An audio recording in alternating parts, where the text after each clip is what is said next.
ये জননী মা তুমি গল্প করে যা সওয়াব না হবে স্বামীর মনে যদি একটা ঘন্টা আনন্দের কথা বলো এক বছর সারা রাত ধরে নফল ইবাদত করলে যে নাকি স্বামীর মনে এক ঘন্টা মিষ্টি আলাপ করে আনন্দ দিলে রাসূলুল্লাহ সাল্লাল্লাহু আলাইহি ওয়াসাল্লাম বলেন নামায় আমলে ওই নাকি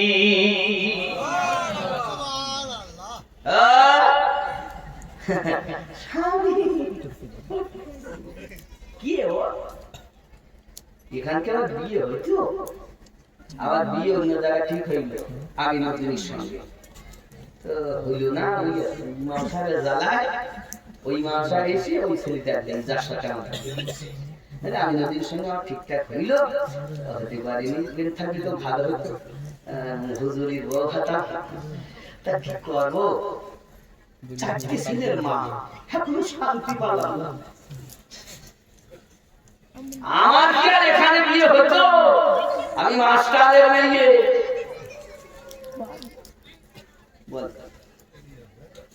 স্ত্রী করে স্বামীর বদনাম আব্বাকে যদি জিজ্ঞাসা করে আব্বা আমার মা কেমন আপনার জীবনে আর বলিস ঠেলিয়ে ঠেলিয়ে চালায় লচল লচল স্বামী করে বিবির বদনাম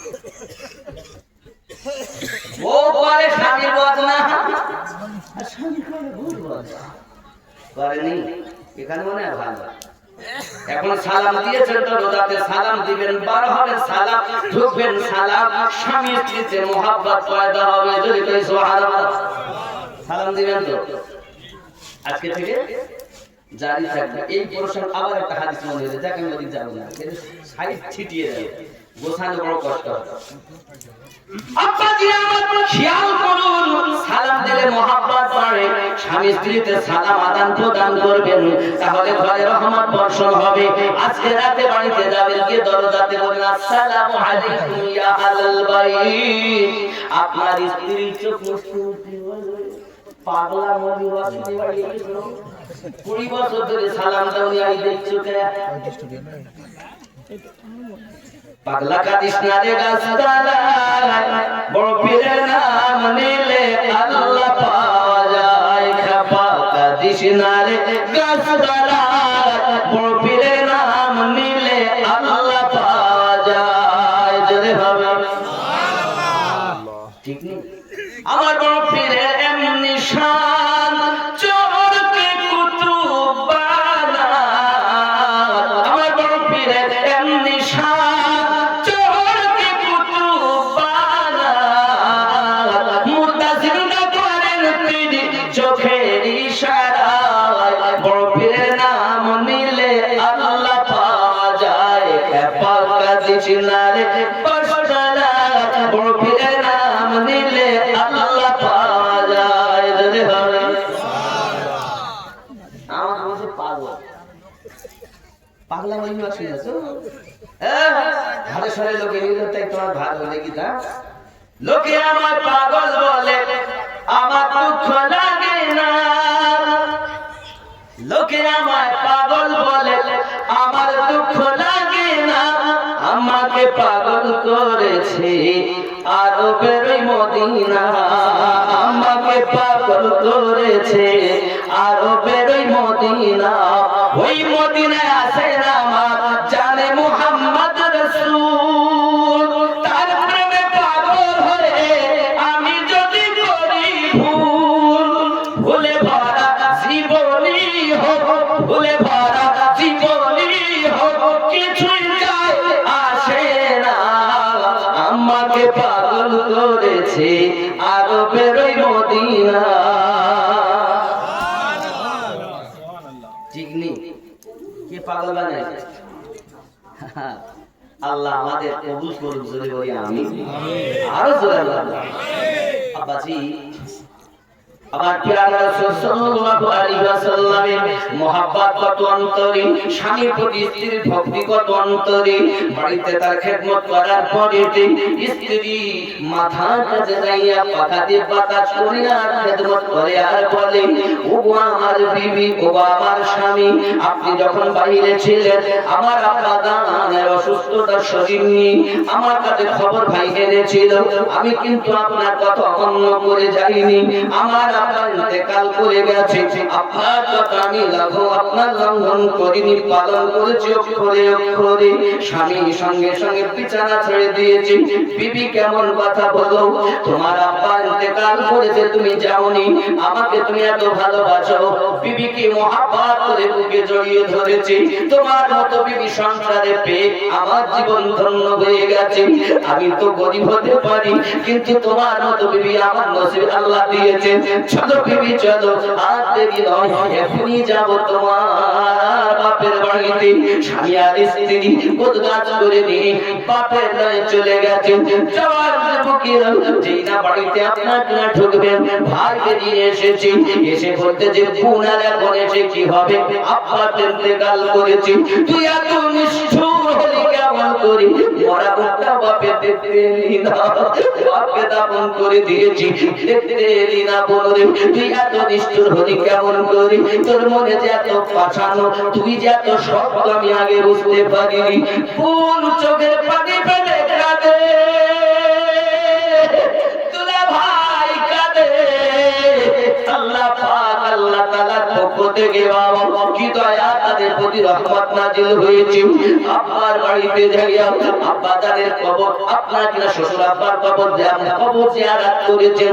রাতের বেলা দেশে আছেন, রাতের বেলা স্বপ্ন মেয়ে দেখতেছেন, স্বপ্নে দেখতেছেন আল্লাহ দয়ার জান্নাতে তার পিতা ঘুরে বেড়াচ্ছে।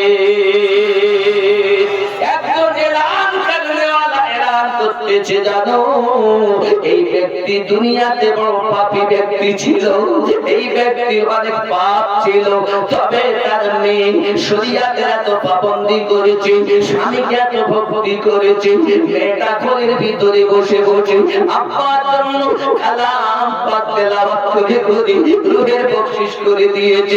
মহান আল্লাহ পাক আল্লাহ তাআলা আর ওই মেয়েটা আপনার কিনার জন্য, স্বামীর ভক্তির জন্য, শরীয়তের খেলাফ না কাজ করার জন্য তার পিতার সমস্ত গুনাহ মাফ করে দিয়ে জান্নাতি বানিয়ে দিয়েছে।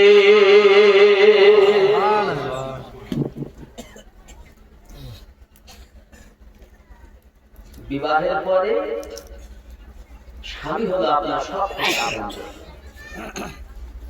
আর বিবাহের পর একটি ঘরে, যে ঘরে আপনি গেছেন সেখানে হাতিয়ার হলো আপনার শাশুড়ি।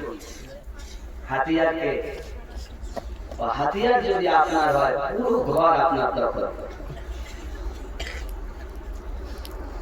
ভালো করে বুঝবেন আমার কথা, আমি সংক্ষিপ্ত ভাবে আপনাকে বলবো।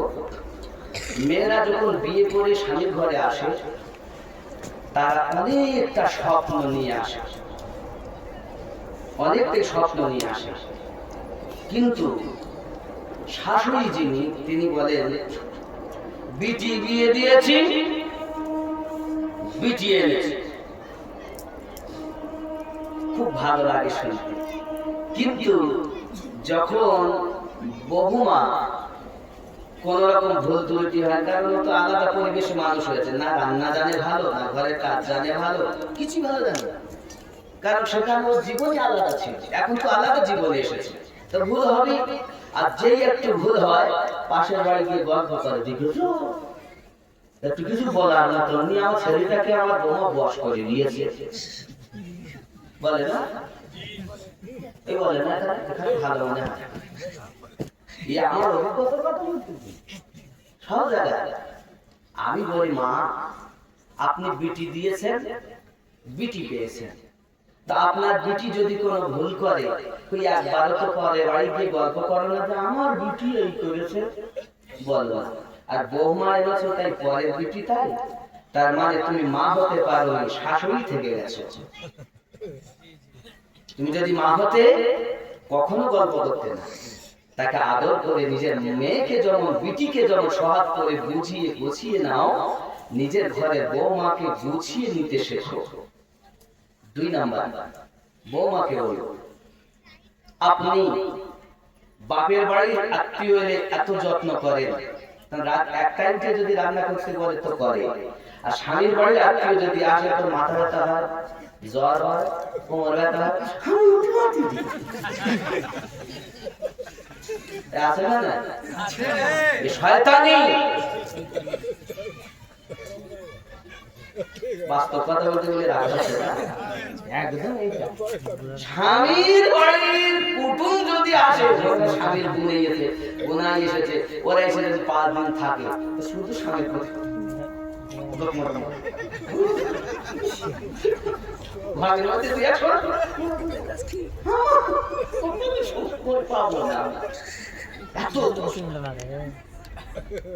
মায়েরা আপনাকে বলবো, এই ঘরে আপনি এসেছেন নিজের মা ছেড়ে, নিজের আব্বা ছেড়ে, যেখানে জন্ম সেখানে আপনার থাকা হবে না। স্বামীর ঘরটা আপনার আপন ঘর। আপনার শাশুড়ি নিজের মা পেয়েছে, শ্বশুর নিজের আব্বা পেয়েছে, তাদের ব্যথায় নিজে ব্যথিত হন, তাদের কষ্টে আপনি যে কষ্ট অনুভব করুন। তার মানে বৌমা হয়ে আসবেন না, মেয়ে হয়ে আসবেন।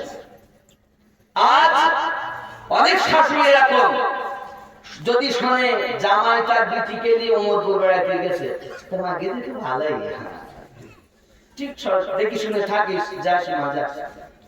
আর যদি বেটা একবার গিয়েছে বৌমাকে নিয়ে ওমরপুর, দেখিস আমি বলেছি না আমার ছেলেকে বয়স করে নিয়েছে, ঠিক না? এটাই সমাজ। আমি বলবো অনুরোধ করে হাত ধরে, মা কি মা হন, শাশুড়ি নয়, বিটি হন, বৌমা হন। অনেক আশা নিয়ে স্বামীর ঘরে এসেছে তারা, তাদেরকে নিজের মতো করে বসিয়ে নেন। আর বৌমা শাশুড়ি মাকে খুব বেশি যত্ন করুন, শ্বশুর আব্বাকে যত্ন করুন। এখন বৌমারা বাপ শ্বশুর এবং শাশুড়ি ভাত রান্না করতে চায় না, এখন তো শুধু একা 2 জন খাবে এটাই চিন্তা ভাবনা। শ্বশুরকে ভালোবাসুন, শাশুড়িকে মহব্বত করুন, এহ জগতে লাভ, পর জগতে লাভ। আল্লাহ যেন আমাদেরকে তৌফিক দান করেন, আমার মায়েদের এবং আমার আব্বাজানদেরকে, যেন তারা তাদের সন্তানদেরকে সঠিক শিক্ষায় শিক্ষিতা করতে পারে। জোরে বলি আমিন। আর জোরে বাবা আমার, এখন তো মেয়েরা এসেছে সিরিয়াল দেখা জিনিস, বলে তোরা আমাকে চিনিস, শ্বশুরকে কিভাবে এ করতে আমি জানি, হ্যান্ডেল করে ফেলবে, শাশুড়িকে কিভাবে হ্যান্ডেল করতে আমি জানি, কারণ সিরিয়াল দেখা জিনিস। মায়েদের বলবো, যেদিন বিয়ে হবে সেদিন থেকে কিছু না পড়ো, কোরআন শরীফের সূরা নূর তেলাওয়াত করো, আর ব্যাখ্যা সহ পড়বে, তাতে কি আছে। যদি মনে করো বাংলা পুস্তক পড়বো, আমি বলবো সংসার সুখের হয় রমণীর গুণে বইগুলো পড়বে, বিবাহ দাম্পত্য জীবন পড়বে, খালি পড়া নয় তার মোতাবেক আমল করবে। কারণ এই সিরিয়ালে আছে শুধু হিংসা, আর আল্লাহ রাসূলের পাকের পবিত্র জবানে আছে ভালোবাসা। আমরা নবী থেকে ভালোবাসা পেয়েছি, আপনার মধ্যে সেই জিনিসটা তৈরি হবে যে জিনিসটা আমার নবী পাক দিয়েছে। স্বামীর হক, স্বামীর হক, শাশুড়ি শ্বশুরের হক, আত্মীয় স্বজনের হক, দেওরের হক, সমস্ত কিছু আপনার মধ্যে অর্জন হওয়া উচিত। আপনি এদিকে আইবিএ পাস করুন, 1 পয়সা দাম নাই, যদি আপনার মধ্যে স্বামীর খেদমত, শ্বশুর শাশুড়ির খেদমত না থাকে, জাহান্নামে আপনাকে হতে হবে। আল্লাহ যেন তৌফিক দান করেন। আরো জোরে বলি আমিন। বড় বাজে গো, একটা দিতে তো আমি অনেক দূরে যাবো, দোয়া করেন। তবে যদি মনে করেন যে ওয়াজ শুনবো, একটু সময় মতো করবেন। যাই হোক, কবরে আযাব বলি, আরে খাবেন না গজল বলে, কি গজল শুনবেন বলেন? একদিন তো মরবো কেন আমরা, দুনিয়ায় বেঁচে থাকবো। হ্যাঁ, বাঁচার জন্য এসেছি, মরার জন্য না। যে ব্যক্তি মরার আগেই বাঁচে কবরেও বাঁচে, হাসরেও বাঁচে, তারপর জান্নাতে চিরজীবী হয়ে থাকে। আর যে ব্যক্তি এই জীবনেই মরা, সে কবরে তো মরা, হাসরে তো মরা, এরপর জাহান্নামের শাস্তি চিরস্থায়ী।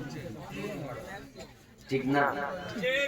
দুনিয়াতে মরে। আল্লাহ পাক বলেন বিসমিল্লাহির রহমানির রহিম, ইয়া আইয়ুহাল্লাযীনা আমানু তাকুল্লাহ, ঈমানদার সম্প্রদায় তোমরা আমি আল্লাহকে ভয় করো। ভয় করলে কি হবে? ওয়ালিমান খাফা মাকামা রাব্বিহি জান্নাতান, আমি আল্লাহ পাক তোমাদেরকে জান্নাত দেব। জোরে বলুন সুবহানাল্লাহ। দিবেন কি দিবেন? আল্লাহ পাক বলেন আমি জান্নাত দেব যদি আমাকে ভয় করো। আল্লাহ পাক জানিয়েছেন আমানুত্তাকুল্লাহ হাক্কা তুকাতিহি ওয়া লা তামুতুন্না ইল্লা ওয়া আনতুম মুসলিমুন। মৃত্যুবরণ করো না, করো না, করো না, করো না। কেন মরবো না? আপনি তো বলেছেন কুল্লু নাফসিন যায়িকাতুল মাউত, প্রত্যেক নাফসকে মরণের স্বাদ চাখতে হবে। আল্লাহ পাক বলেন খবরদার মরো না। এক জায়গায় বলেন মরণের স্বাদ চাখবে, আল্লাহ পাক কিন্তু মৃত্যুবরণের কথা বলেননি, মরণের স্বাদ চাখার কথা বলেছে।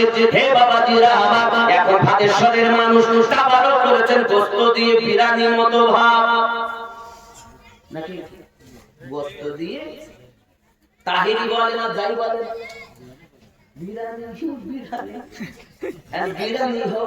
বিরিয়ানি করেছে। এখন আমাকে হুজুর আপনি একটু শিখি দেখেন দিন, লবণ টবণ ঠিকঠাক হয়েছে না, মাল মশলা না, আমাকে টাকার জন্য এক গামলা দিলে।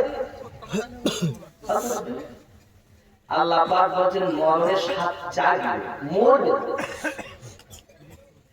অপর জায়গায় আল্লাহ বলেন খবরদার মৃত্যুবরণ করো না। আল্লাহ পাক বললেন কেন কেন কেন মৃত্যুবরণ করবো না? আল্লাহ পাক বলেন তোমরা মরার আগে মরো, তারপরে মরো। যত সময় পর্যন্ত তুমি পুরোপুরি ভাবে ইসলামের গণ্ডির ভিতরে প্রবেশ না করে নিজেকে পরিবর্তন না করে দেবে, খবরদার মৃত্যুবরণ করো না বাবা। এখন নামাজও পড়ে শুধু খায়, আদা মতো ঢুকেছে, নামাজও পড়ে তাস খেলে, আদা মতো ঢুকেছে, নামাজও পড়ে দাড়ি কাটে, আদা মতো ঢুকেছে, পুরাপুরি ইসলামে ঢোকা হলো না। হে বাবাজি আমার, পুরাপুরি ঢুকে যাও, অমর হয়ে চলে যাও। পুরাপুরি পুরাপুরি পুরাপুরি মানে কি? দাড়িকে দিয়েছে আল্লাহ দিয়েছে না, আমি বলি আল্লাহ পাক দিয়েছেন ঠিকই, কিন্তু আমাদের মুখে দাঁড়িয়ে এখন দিচ্ছে জজ সাহেবা। কেন হুজুর আপনি কথা বললেন? প্রত্যেক সুপ্রিম কোর্টের একজন জজ সাহেবা আছে, মানে আমাদের যেটা বাড়ি ওই বাড়িটার সুপ্রিম কোর্ট, আর ওই কোর্টের জজ সাহেবা হলো বিবি। বিবি বলতে তুমি সেই কাজ করো, পাগলা মরবি, আমি যদি ওয়াজ শুনিতে দাঁড়িয়ে রাখবো বলেছ, আমি বলতে তুই দাঁড়িয়ে রাখবো না। জজ সাহেব দেয়নি। আল্লাহ পাক বলছেন বিসমিল্লাহির রহমানির রহিম, লাকাদ খালাকনাল ইনসানা ফি আহসানি তাকওয়িম। আমি সর্বশ্রেষ্ঠ করে মানব সম্প্রদায়কে সুন্দর আকৃতি দিয়ে সৃষ্টি করেছি। এখন আল্লাহ পাক বলে সুন্দর, আর ও যাচ্ছে বিউটি পার্লারে ভুরু ঠিক করতে, চুল ঠিক করতে। আল্লাহ পাক বলেন আমি দিয়েছি সুন্দর আকৃতি, দাড়ি দিয়েছেন আল্লাহ। তো যেটা রাখার কথা ওটা সাপ, আর যেটা কাটার কথা সেটা সুন্দরবন জঙ্গল। 40 দিনের আগে যদি ওই ব্যক্তি জঙ্গল সাফ না করে, আরে বাবা সঠিক হবে না রে বাবা। 40 দিনের আগে আগে ওই সুন্দরবন জঙ্গল পরিষ্কার করতে হবে। যেটা রাখার কথা সেটা আপনি কেটে সাফ করেছেন, আর বারবার বারবার যদি দাড়িতে ঘুর টানা হয় তোমার জৈন শক্তি কমে যাবে, তোমার বউ তোমাকে ফেলে দেওরের সঙ্গে পালাবে। কেটু না, এ দাড়ি কেটু না, আল্লাহ দেওয়া জিনিস। যদি কাটবা তো জজ সাহেব এই দেশে বইব, রাগ করলে হবে। একদিন তোমায় মরতে হবে, তুমি ভুলে যেও না।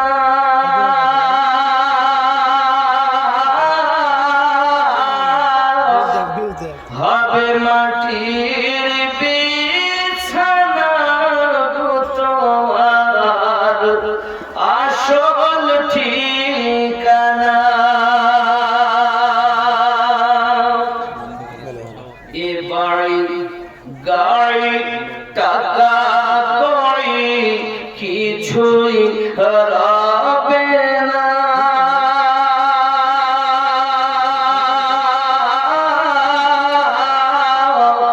হবে মাটির বিছানা গো তোমার আসল ঠিকানা।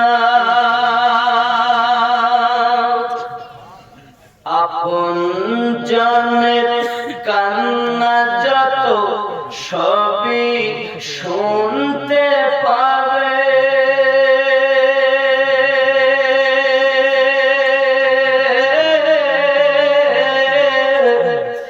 বুক ফাটবে তো মুখ ফুটবে না, কেমনে জবাব দেবে। কি করে বুঝাবে তুমি দেহের বেদনা।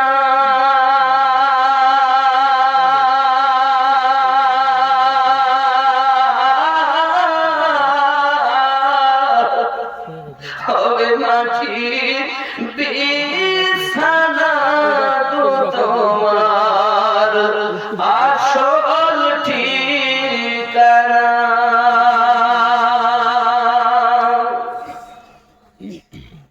কাঁদবে মাতা, কাঁদবে পিতা, কাঁদবে ভাই বোন,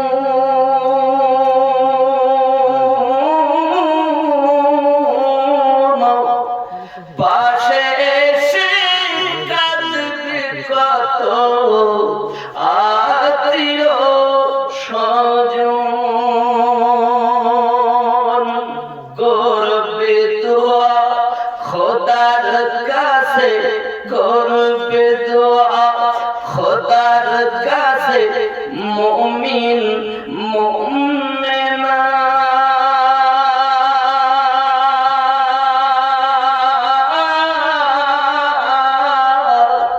হবে মাটির বিছানা গো তোমার আসল ঠিকানা।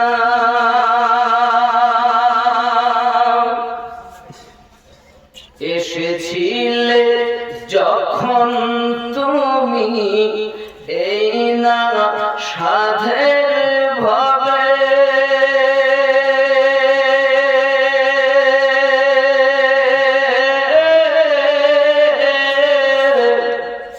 কেঁদেছিলে শুধু তুমি,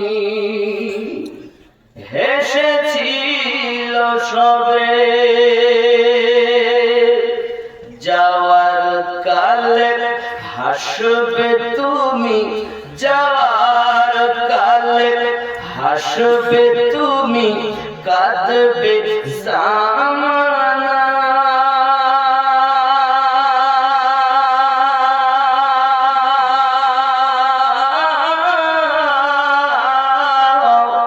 হবে মাটির বিছানা গো তোমার আসল ঠিকানা। খালি হাতে এসেছো তুমি, যাবে খালি হাতে।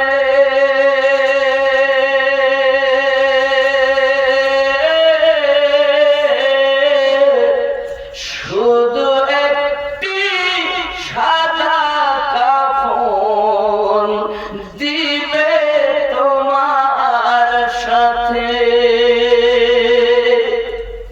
আমল ছাড়া তোমার সাথে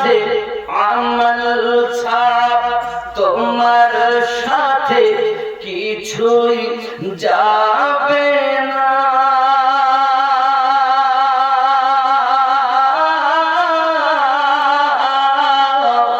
হবে মাটির বিছানা গো তোমার আসল ঠিকানা। আল্লাহুম্মা سيدنا مولانا محمد وعلى آل سيدنا مولانا محمد। কবরে তিনটে সঙ্গে যাবে আমার, দুটি চলে আসবে, বন্ধু বান্ধব আত্মীয় চলে আসবে, আমার মান সম্মান চলে আসবে, চলে যাবে কবরে আমার। কবরে দেওয়ার পর প্রশ্ন তো হবেই, আল্লাহ পাকের ফেরেশতা আসবে, তুলবেন আমাদের। তিনি বলবেন, আয় আল্লাহর বান্দা, আয় আল্লাহর বান্দি, তুমি দুনিয়ায় কি কর্ম করেছো লিপিবদ্ধ করো।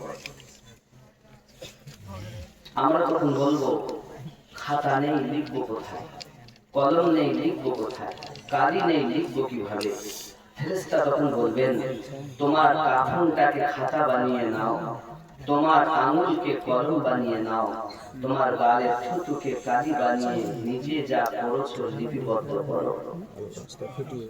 আমরা তখন নিজেদের কর্মগুলো লিখবো। আয় আল্লাহ, ভারতেশ্বরে জালসা দিয়েছিল, আমি জালসাতে গিয়েছিলাম।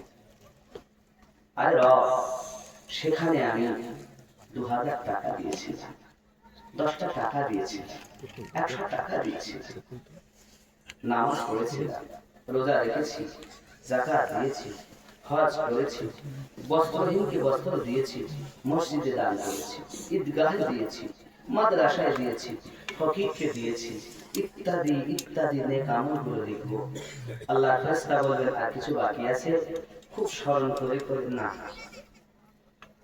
কাফনটা টেনে নেবেন, আবার বলবেন আর কি আছে সেটাতে লেখো। কি লিখবো? দুনিয়ায় যত পাপ কাজ করেছো লিখো।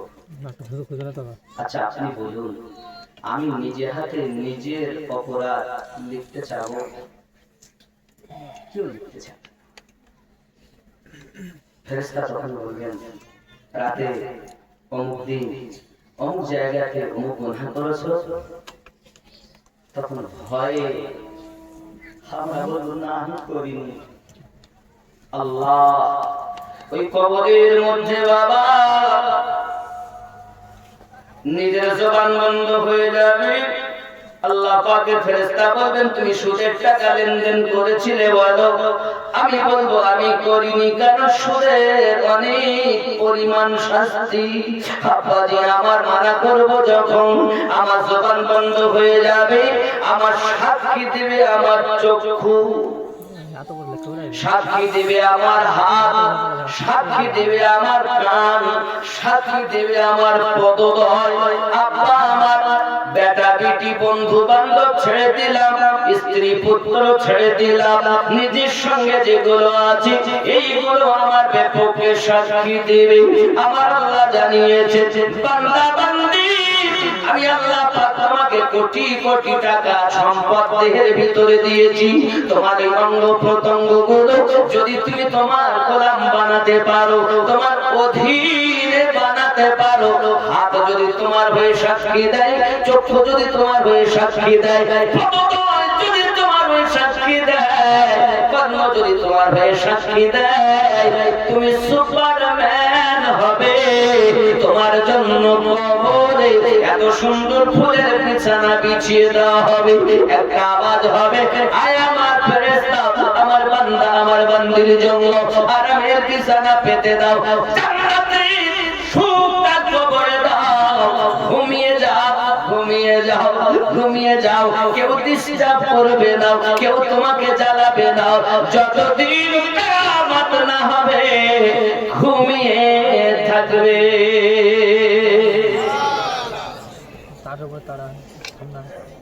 আচ্ছা, হাত কি আমারই সাক্ষী দেবে? এই হাতে কত টিপাটিপি করেছি, এই চোখে কত কিনা দেখেছি। আল্লাহকে ভয় করুন, আল্লাহকে ভয় করুন বান্দা বান্দি। আল্লাহ পাকের রাসূল জানাচ্ছেন আমার উম্মতদেরও, আমি 1400-1450 বছর ধরে তোমাদের জন্যই কান্না করি। সারাটা জীবন আমার নবী কান্না করেছেন। প্যারা রাসূল সাল্লাল্লাহু আলাইহি ওয়াসাল্লামকে রব্বে কারীম জানিয়েছেন, আয় আমার হাবিব, আপনি আমার কাছে দোয়া চান, তিনখানা দোয়া আমি আল্লাহ পাক আপনার কবুল করব। আমি আল্লাহর কাছে আপনি চান। প্যারা রাসূল নূরুন আলা নূর নবী সঙ্গে সঙ্গে দোয়া চাচ্ছেন, আমার রব, আমি আমার গুনাহগার উম্মতের মাফি কামনা করি।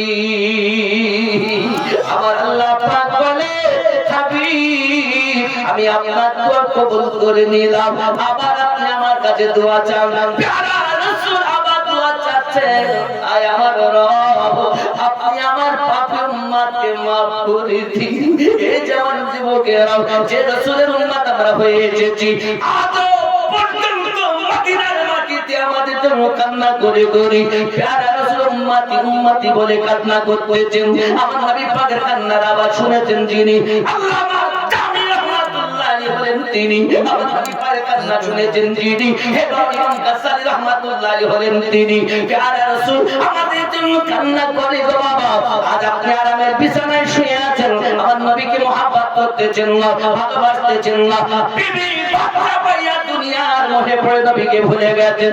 না না না, আমার রাসূলুল্লাহ জানিয়েছেন, কবরের ভিতরে আল্লাহ সওয়াল ও জবাব দিতে পারবে না, প্রশ্নের উত্তর যারা দিতে পারবে না, তাদের জন্য মহান আল্লাহ পাক আল্লাহ তাআলা 99টা সর্প কবরে দিবেন।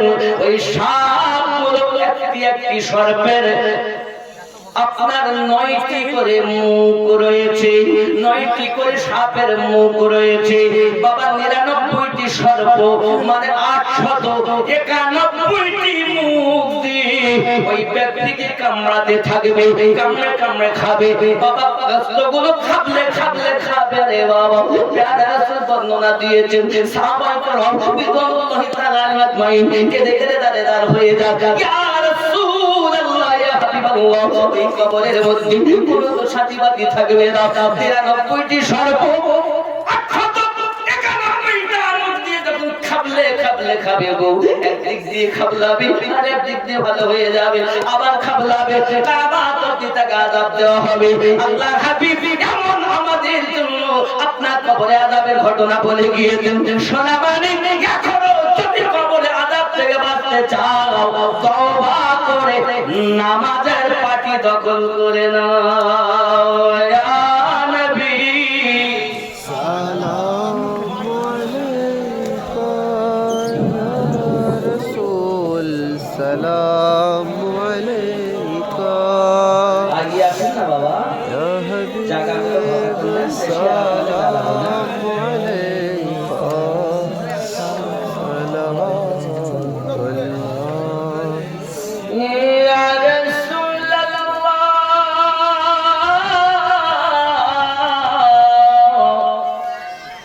মরণে খালে আসিবেন, নূরানী চেহারা দেখাবেন, কবরে কাছে থাকিবেন, হাউদে কাউসার পিলাবেন। ইয়া নবী সালাম আলাইকা, ইয়া রাসূল সালাম আলাইকা, ইয়া হাবিব সালাম আলাইকা,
যাব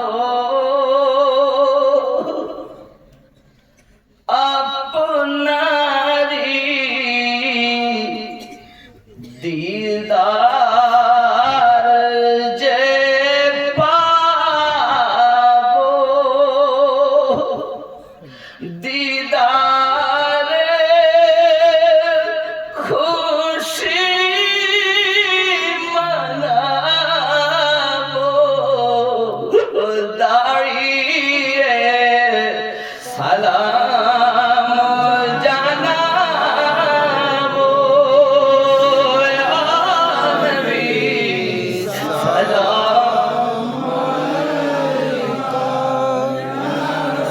يا رسول سلام عليك يا حبيب سلام عليك صلوات الله إلهي পাক রব্বানা মাফ করো আমার উম্মতের গুনাহ দোজখে রইলে একজনা জান্নাতে আমি যাব না ইয়া নবী সালাম আয়া রাসূল সালাম ইয়া হাবিব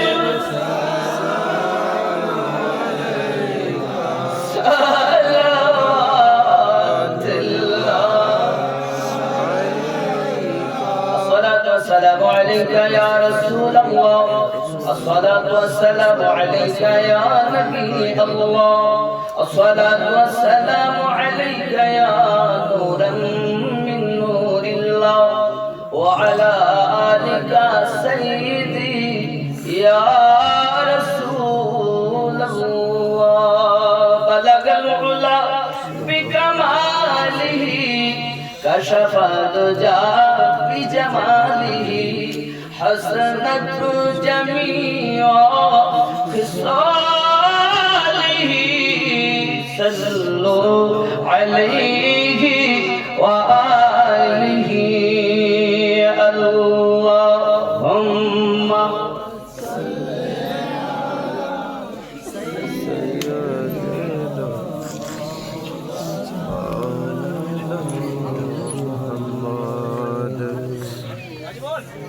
বলেন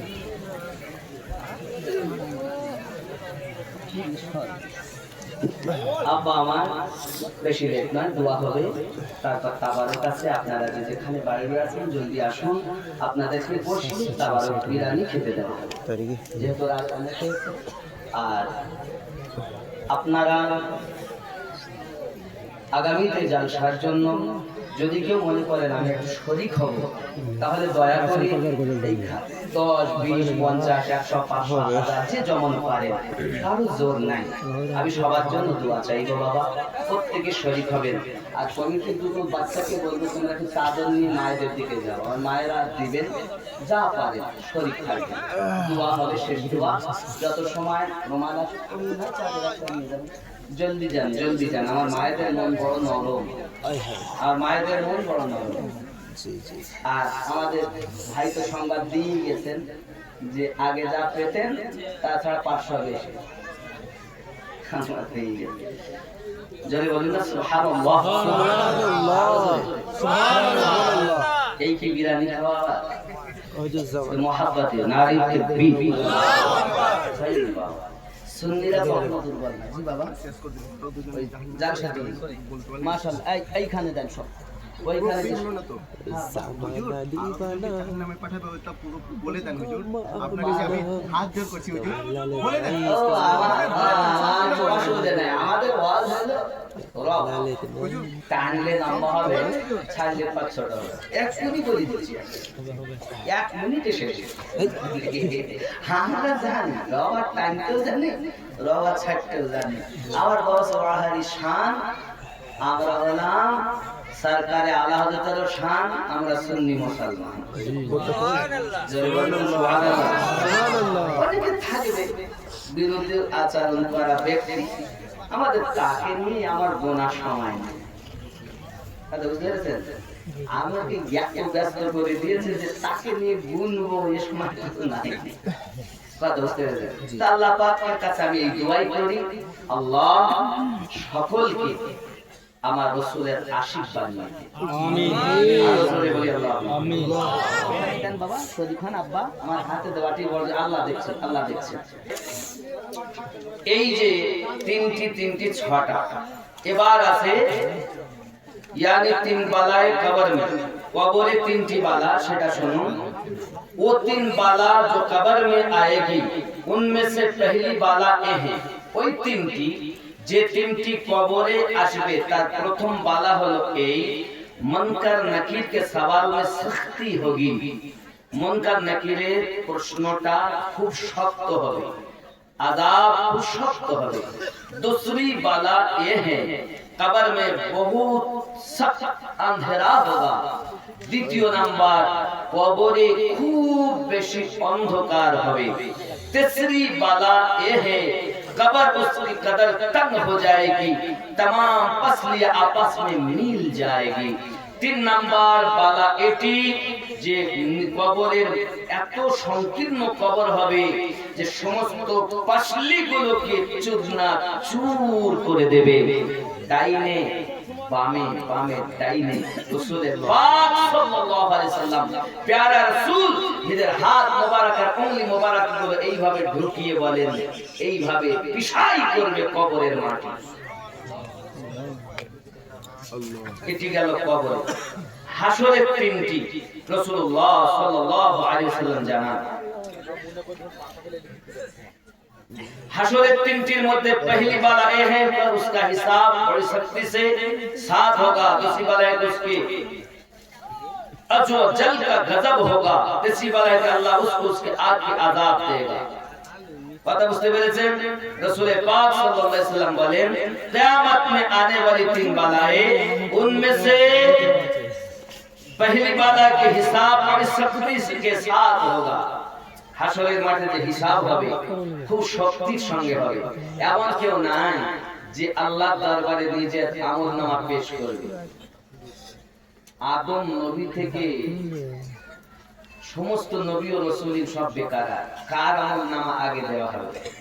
তখন 70 জন ফেরেশতার বোঝা বহনকারী আমলনামা নিয়ে আসবেন, যার আমলনামা सबसे पहले रब की बारगाह में दी जाएगी।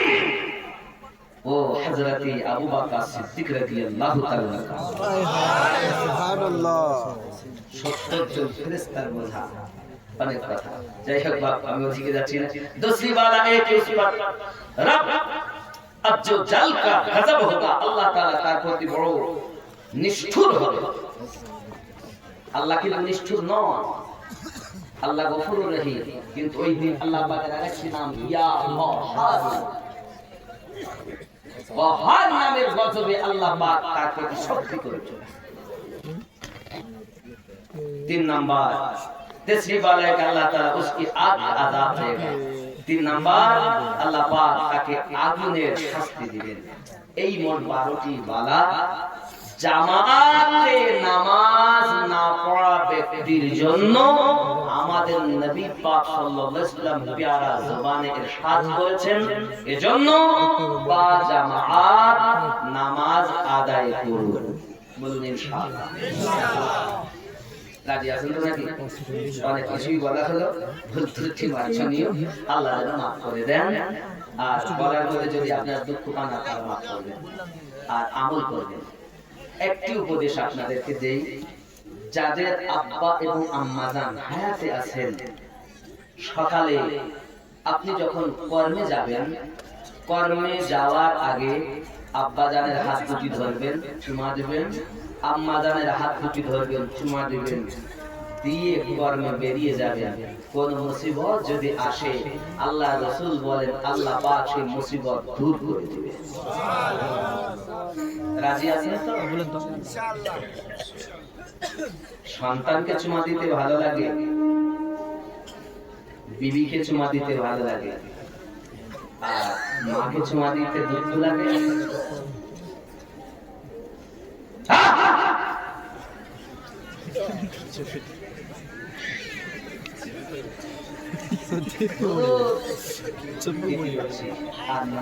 যাদের আব্বা মা বেঁচে নেই তারা কবরের কাছে যাবেন, আল্লাহর কাছে দোয়া চাইবেন। আল্লাহ রব্বুল আলামিন দোয়া শিখাচ্ছেন, আল্লাহুম্মা রাব্বিরহামহুমা কামা রাব্বায়ানি সগীরা।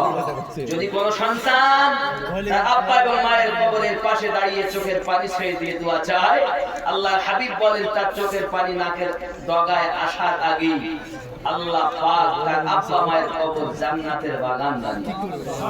সুবহানাল্লাহ। এবার আপনার প্রশ্ন থাকতে পারে, হুজুর আমি তো দিল্লি থাকি, বোম্বাই থাকি, গুজরাটে থাকি, ব্যাঙ্গালোর থাকি, কেমন করে বাপ মায়ের কবর জিয়ারত করব? আপনি জানেন আমার বাড়িতে এই দিকে হয়, সেই মায়ের কবরের দিকে মুখ করে আপনি ওখান থেকে জিয়ারত করবেন, আল্লাহর কাছে দোয়া চাইবেন। রাজি আছেন তো? যদি বাড়ি থাকেন প্রতিদিন ফজরের নামাজের পর আব্বা মায়ের কবরের কাছে যান, প্রতিদিন না পারলে সপ্তাহে একদিন যান, সপ্তাহে একদিন না পারলে 15 দিনে একদিন যান, 15 দিনে একদিন না পারলে মাসে অন্তত একবার যাবেন। বলুন না ইনশাআল্লাহ? যাবেন, মা বাপকে ভুলিয়ে দিবেন না, তাদের সব অসহায় আমাদের জন্য তার অপেক্ষায়। অনেক হাদিসে প্রসঙ্গে আছে। যাই হোক, 786 কথাটা বলতে বলি দেখাচ্ছে, এটা বলি বললে আল্লাহ যেতে আমার প্রায় 7-8 ঘন্টা লাগবে। দোয়া করুন বাবা, এখনকার রাস্তাঘাটের যা অবস্থা বা, আর রাত যখন বেশি হয় না, তা ওরা তো সব একদম বড় গাড়িগুলো আমাদের 4 চাকাগুলোকে মশা সাইড চাইলে সাইড দিচ্ছে, আর সব তো একদম মানে বাদশাহী থাকে। যার সেই দিকে যে লরিওয়ালারা মানে আমি রাজা কেন বলে, ওর মধ্যে যে আছে বাবা ভরা, ওই চোটে ও রাজা হয়ে যায়, বড় ভয়। কখন কোন জায়গায় আল্লাহ কাছে দোয়া করে আল্লাহ যেন আমাদের অ্যাক্সিডেন্টে মৃত্যু না দেয়। জয় বলি না আমি? আমাদেরকে মৃত্যু দিবেন, তামা রাসূলের পাকের দিদার দিবেন, মুখে কলেমা জারি দিবেন, আর ঈমানি মরণটুকু নসিব করবেন। আমিন। সবাই বলে আল্লাহুম্মা আমিন। 786 92 লাগাও রে মোবাইল নাম্বার, ধরবে রে মা দিনার সেন্টার, গাউস খাজা আহমদ রাজা সেই দরবারের কমান্ডার, ধরবে রে মা দিনার সেন্টার। জোরে হবে সুবহানাল্লাহ। নামাজ শেষে মুক্ত হস্তে কল করো ইয়াকিন করে, কল করো ইয়াকিন করে। নামাজ শেষে মুক্ত হস্তে কল করো ইয়াকিন করে।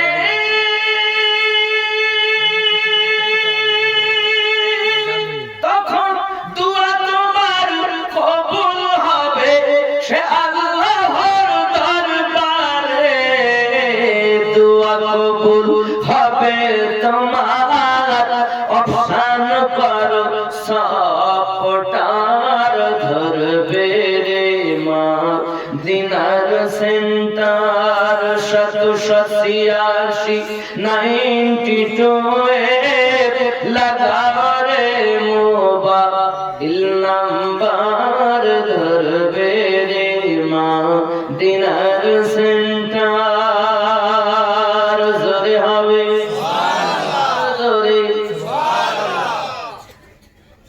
इश्क़ नबी सिम काट लगाओ अपना पुन हृदये अपना पुन हृदये नबी पाकेर भालोबासार सिम काट लगाओ अपना पुन हृदये अपना पुन हृदये इश्क़ नबी सिम काट लगाओ अपना पुन हृदये बेले जे तुम्हार शेष হবে না থাকবে সব সময়ে দরুদ পড়ে রিসাজ করো দরুদ পড়ে রিসাজ করো দারুন নবী পাকের অফার ধরবে যে মা দিনার সেন্টার গৌস খাজা আহমদ রারা ওই দরবারের কমান্ডার ধরবে রে মা দিনার সেন্টার নেটওয়ার্ক বিজি হয় না কভু এমনই একটা ধরবে রে মা দিনার সেন্টার জোরে হবে मोबाइल कल आँखें बिजी है उस कृपा कुछ देर बाद दोबारा कोशिश करें আপনি যে নাম্বারে যোগাযোগ করতে চাচ্ছেন সেটি এখন ব্যস্ত আছে বলেন আর এটা এমন নেটওয়ার্ক কখনো ব্যস্ত নাই যখনই করবেন তখনই কল হবে জোরে বলি সুবহানাল্লাহ আল্লাহ আমাদের ও নাম্বারে কল করার তৌফিক দেন আমরা পার্টি করব পার্টি করবে না পার্টি করবে না আমরা মোদির পার্টি করব না দিদির পার্টি করব না আমরা করব নামাজের পার্টি কি পার্টি যায় নামাজের পার্টি চলবে না কংগ্রেসের তৃণমূলী আর সিপিআই আর আরএসএ যেগুলি বলেন না কেন আমাদের একটা পার্টি সেটি নামাজের পার্টি রাজি আছেন তো নাকি আল্লাহ আমাদের কবুল করুক আর জোরে বলি আমিন আল্লাহুম্মা আমিন আস্তাগফিরুল্লাহ রাব্বি মিন কুল্লি যামবিন ওয়া আতুবু ইলাইহি লা হাওলা ওয়া লা কুওয়াতা ইল্লা বিল্লাহিল আলিয়্যিল আযীম লা ইলাহা ইল্লাল্লাহ মুহাম্মাদুর রাসূলুল্লাহ সাল্লাল্লাহু আলাইহি ওয়াসাল্লাম আগামী 10ই ফেব্রুয়ারি আল্লাহ পাক যদি আনা পাকুর বলে একটি জায়গা আল্লাহ পাক আনালে আসবে ইনশাআল্লাহ আজ কত গেল 8 আর আছে